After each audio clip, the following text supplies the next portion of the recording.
Welcome to the Mac Attack. Let's talk. Welcome to the Mac Attack. We've just finished watching the Johnny and Amber show.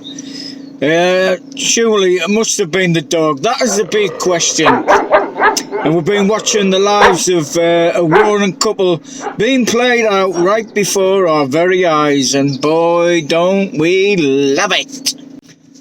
Good morning, folks. Is this our new reality? People's lives being played out for all to see. Have we become so detached from ourselves and each other that we find fulfillment in a married couple's life, a celebrity married couple's life, dissected and shown for us for all to feed upon in the feeding frenzy? Did you get your daily dose of Amber and Johnny to feed your titillation? Russell Brand, that great social philosopher, Jordan Peterson and the like, call it the nature of reality, where we look at the reality of lives and even the demise of other people and relish their downfall. The big questions being asked by people is, did Amber poop on Johnny's bed? And instead of asking, is the world about to be engulfed by geothermal, intergalactical, nuclear warfare? Which is the important question. Obviously, it's the dog pooping on Johnny's bed. Who did it? Maybe the poop question is easier to answer, folks. That's why we ignore the big questions in life. We have these little things to keep us enthralled, to keep us entertained, to keep us looking at reality. And the poo debate played out in court in dramatic fashion like some great murder trial. One side contradicting the other, with claims and counterclaims that it must have been the dog. Heard went on to give her enthralled audience a precision explanation of how the poo got there. What a load of... Joking aside, people, men, of course, can be victims of abuse too. That's blatantly obvious. And dismissing the argument by some that guilt and innocence of a gender basis. But when it's played out by celebrities, the question about abuse seems to become the side issue. As the world focuses on the performance of the players rather than the substance of what it's all about. And I bet some of you can't even explain what it's all about. But you love it. You love the entertainment. You love the to-ing and fro-ing. You love the inspection of someone's personality, someone's dodginess coming out when the pressure's on them and the tough questions are being asked. And don't we love it? Especially our brothers and sisters in the United States. Boy, don't they love a scandal? Don't they love something like this? I'll let you choose which one of the personalities portrays narcissistic tendencies. One of them or both of them? Well, for me, I'm thinking, are they both as bad as each other? I'll let you decide which one. For me, it brings a dose of reality about troubled people, which clearly they both are. They're both troubled souls, bless them. They live in a counter-reality, a counterfeit reality of being human beings. But they've got the ability to hide behind a veneer of wealth, fame and privilege, stardom, all of that. And of course the green stuff and other well-known substances coming to a corner street near you play a role in the lives of these two, and perhaps helps to keep a lid on the sadness of their own reality and keeping it at bay under that veneer for another day, and then another day, and then another. Maybe the dog was on drugs too. Yeah, I can just picture the dog looking at the coffee table, seeing all that white stuff sprayed out along the table, going along, licking the table and wagging its tail, eagerly clearing up what's left. They're blatantly troubled souls, these two, bless them, and I don't hold it against them. But at the same time, they seem nice people, nice human beings in different circumstances. And they've ended up in a melee of confusion, and what's happened to their relationship seems to have hindered what they are trying to portray in life as nice celebrity people. And clearly the drugs are a side issue, but the drugs are used to help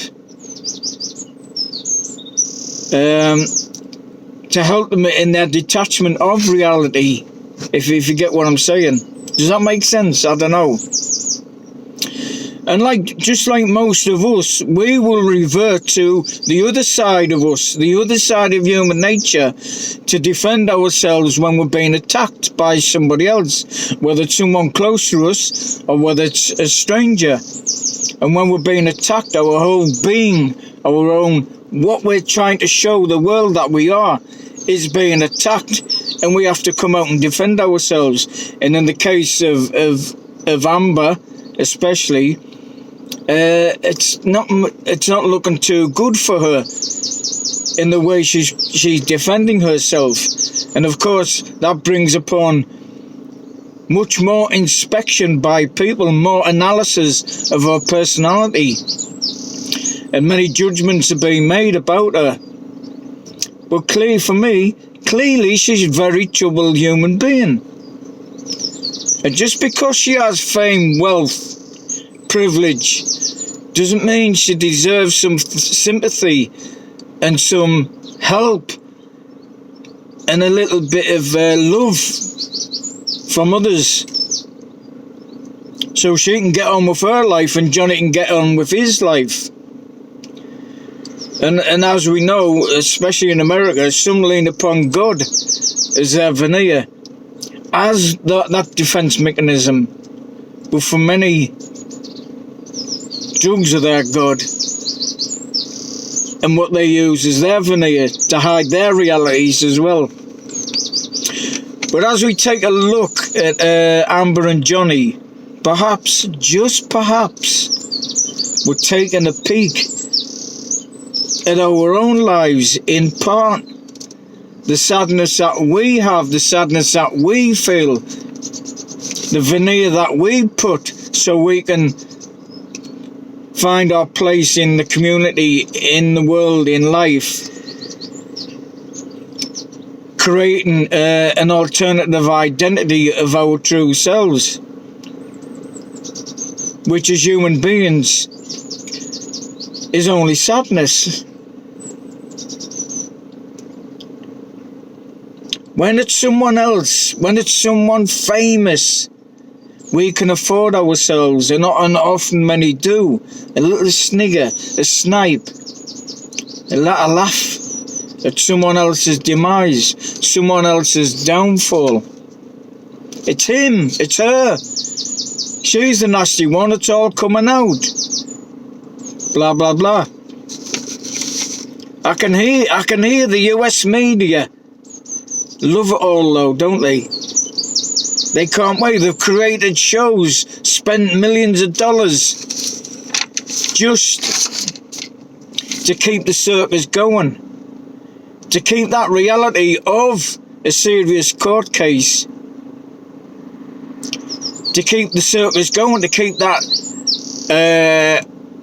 counterfeit reality going in the media, on the TV stations, on the radio stations, on the news channels, and CNN and ABC, and all of those news giants will be loving it because it's good for the ratings.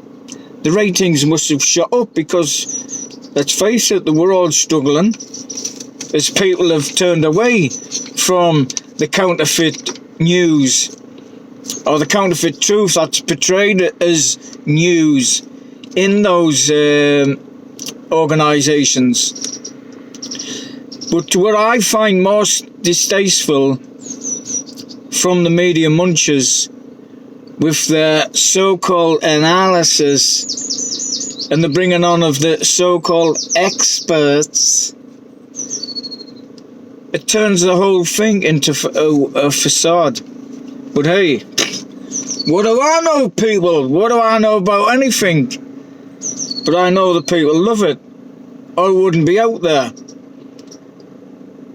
And the millions of views on YouTube and the millions of people who are watching the TV news and channels is a testimony of where we are as a society,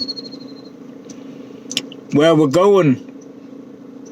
1 minute we're crying on radio shows. I've been listening to them all in the United States and the United Kingdom, crying about the state of society, the mental health, the demise of the nation. We've heard it from the United States and the United Kingdom, the mental health of our children, the struggle to survive, the struggle to feed families in the United States and the United Kingdom. But come the trial, it's all forgotten. Maybe it's us on trial. Have you ever looked at it that way? It's humanity that's on trial, not Amber and Johnny trying to outdo each other in a power struggle.